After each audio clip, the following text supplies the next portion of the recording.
You're listening to the Critical Hour on Radio Sputnik. I'm your host, Garland Nixon. The United States Department of Justice is charging a black socialist group for supporting the Russian special military operation and accusations of election interference. Also, the Global South is done with the U.S.-led United Nations, and D.C. neocons are outraged by the statements of the president of Brazil. Joining us now to discuss this and more, we have Dr. Gerald Horne. Dr. Horne is a professor of history at the University of Houston in Texas. He's an author, historian, and researcher. Dr. Horne, welcome back to the Critical Hour. Thank you for inviting me. Black Alliance for Peace has spoken, and they say that they unequivocally condemn and oppose the recent indictment of 4 members of the African People's Socialist Party alongside 3 Russian nationals, where more and more is coming out about this. Your thoughts on this, Dr. Horne? Well, obviously, it is quite unfortunate. And I'm afraid to say that it's also an own goal, as they say in the field of soccer.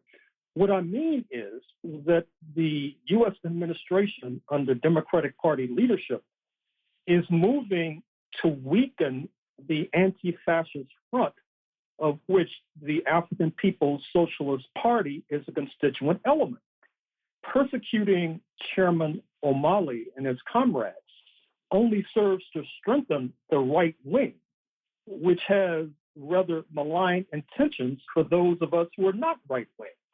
It reminds me of an article that appeared in the opinion section of the Financial Times of London, where the columnist advised the leader of the Labour Party, Sir Keir Starmer, to go after his left wing, led by Jeremy Corbyn, who you may recall almost became prime minister just a few years ago. In other words, what the Labour Party is being advised to do is weaken those who would help the Labour Party stave off the right-wing insurgencies. And I'm afraid to say that the U.S. administration is following a similar blinkered policy, because going after the African People's Socialist Party will not reinforce the anti-fascist sentiments, not least in the Black community. And in any case, it is a shot over the bow to all peace forces, which, as I understand, is one of the reasons why the Black Alliance for Peace came out so strongly against this indictment. It's quite demoralizing, in fact, for anti-fascist and pro-peace forces. And so I would urge and encourage a rethinking of this indictment. But more than that, I would urge and encourage forces in the Black community and the left community, particularly the National Lawyers Guild, to come to the aid and defense of Chairman O'Malley and his comrades, because I'm afraid to say that the bell not only is tolling for Chairman O'Malley, the bell is tolling for thee, speaking to the wider Black community, the wider left forces, etc. You know, there's a history here in that, you know, if we look at what happened with Paul Robeson, and we look at really including W.E.B. Du Bois, Marcus Garvey, it's hard to find historically, you know, in the last 100 years, a Black leader who was not accused of being a Soviet agent or whatever. And I guess next is going to come up a Chinese agent. So there's a history of there's a consistent history there that makes this thing smell even worse. Dr. Horne. Well, you're also touching upon a fundamental contradiction of U.S. history, which is that from the inception of the slaveholders' republic in 1776, the enslaved saw themselves as a major target of the enslavers, and so therefore they fought against the formation of the slaveholders' republic and were pulverized and penalized ever since. And then you saw during the War of 1812, Africans in Washington, D.C. helped the Redcoats to burn down Washington, burn down the White House, and then escape on British boats to Trinidad and Tobago, where their descendants continued to reside. In the 20th century, you saw Black Americans stand alongside Mexican revolutionaries in the first decade or so of the 20th century, when U.S. President Woodrow Wilson was sending a punitive expedition, his term, not mine, into Mexico to help to crush Mexican revolutionaries such as Emilio Zapata and Pancho Villa. We saw also during the 20th century many Black Americans, as you just suggested, not joining in the Cold War crusade against the Soviet Union. Paul Robeson in the first instance, and they suffered as a result. So you are correct to suggest that there is something suspicious, to put it mildly, about what's happening right now with regard to this indictment. But also recall that U.S. and the ruling class, they believe in guilt by association.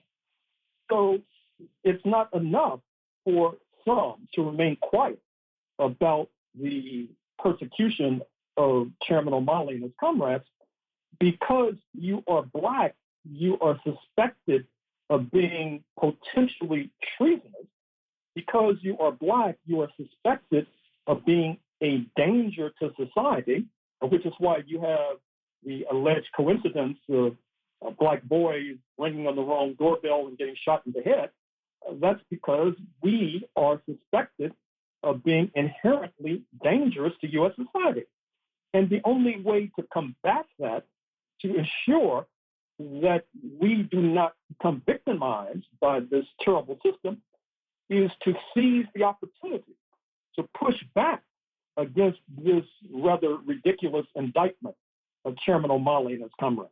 There's two other things, too, I'd like to get your comment on. One of those, and Chairman O'Malley brings this up, and that is the racist concept that Black people couldn't, of their own merit, of their own intent, say, hey, I don't think I'm getting a fair shot.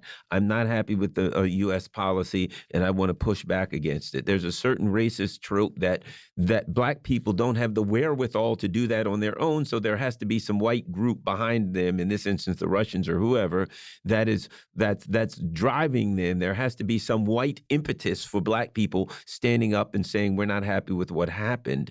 And the other part being that when they take these positions, they said, "Hey, our position is that the U.S. is and the imperialist, colonialist powers are going against Russia." Blah blah blah. Whether somebody agrees with it or not, but it's implied that Black people couldn't come up with those positions. There'd have to be a white person in the ground, a puppet. I mean, in the background as a puppeteer. Dr. Horne. It's apparent that there is a segment in the U.S. Black community that has taken notice of the fact that the African continent as a whole has not signed on to the sanctions crusade against Russia in light of the so-called special military operation in Ukraine. The African continent as a whole may suspect, and indeed does tend to think, that there is a titanic and tectonic shift taking place in the plates of the international community, signaling the rise of a new alliance led by Russia and China that will leave U.S. imperialism on the outside looking in. And if Africa has come to that conclusion, it should not be a shock or surprise that many African Americans have arrived at a similar conclusion. The problem for African Americans is that we are inside the belly of the beast, where our dissent from the alleged mainstream of U.S. foreign policy is hardly tolerated.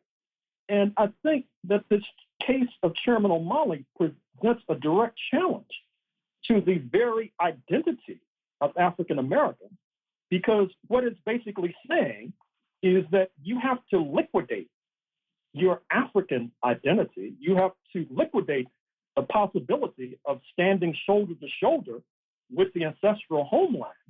And instead, you should stand shoulder to shoulder with the sinking, declining U.S. imperialism. Now, I understand why some might make that latter choice, but at the same time, what should be realized, once again, is that if Chairman O'Malley is persecuted for taking a defensible stance on foreign policy, it's only a matter of time for others who may seek to remain quiet on foreign policy, but instead are judged guilty by association, and they too will be persecuted. So it is in the self-interest of us all to oppose this indictment. People's Dispatch reports the Global South is done waiting for the UN to solve a humanities challenges. The UN is and has been for some time a pretty meaningless institution that merely acts as a useful idiot when the White House decides it has some role to perform in protecting U.S. interests. Dr. Horne. Well, I think it's important to say that once again, there is a shift in the global correlation of forces. And as a result, you see that Brazil, per the trip to China by President Lula, Brazil, of course, having the most sizable population of African descent in this hemisphere, that Brazil has taken note, just as Africa has taken note of this global shift. And once again, the question becomes, are the rest of us are going to be left on this sinking ship where we see Brazil and Africa sail off into a glowing sunset? I say no, I say not, but it remains an open question. Yes, certainly, and that certainly takes us to another important story. Washington outraged by Lula da Silva's comments on peace in Ukraine, and when you read it, you find that Washington officials have been speaking out on it, and they are furious. And basically, they say, despite declaring itself neutral in the geopolitical dispute between the United States and China, Brazil, they seem to have clearly aligned. Brazil seems to have clearly aligned itself with Russia and China.